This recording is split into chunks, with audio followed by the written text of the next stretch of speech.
Magandang araw po mga sir. Always available po sa atin ang ating Coco Pandan na 1,100, Buko Pandan na 950, na Jasmine Rice na 1,050. Pre-delivery within Valenzuela City.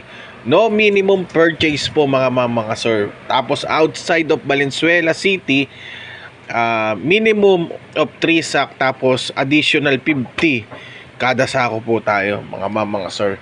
So ipakita ko lang po sa inyo yung ating Coco Pandan. Ayan, kay Mutya po galing yan. Ayan, kay Mutya. Tapos po green po yung sinulid niyan, green po. So hindi po ako eksperto sa bigas mga sir. 10 araw pa lang po tayo nagbibigas. Ito po ipapakita ko po sa inyo. Sabi nila kapag mabango daw po ang bigas, quality. Bukod doon, kapag pare-pareho daw po yung butil ng bigas, tulad nito, quality pala yung hawak ko. Ayan, ganda. Saka po buo yung pagkabigas niya mga sir. Tingnan po natin yung isang bigas. Ayan, buo, hindi po durog. Ayan, buo po yung hibla nung mismong bigas. Ayan, halos lahat po magkakamukha mga sir. Ayan, napakalambot po nito at napakasarap pong kainin. Ayan, hindi rin po madaling mapanis.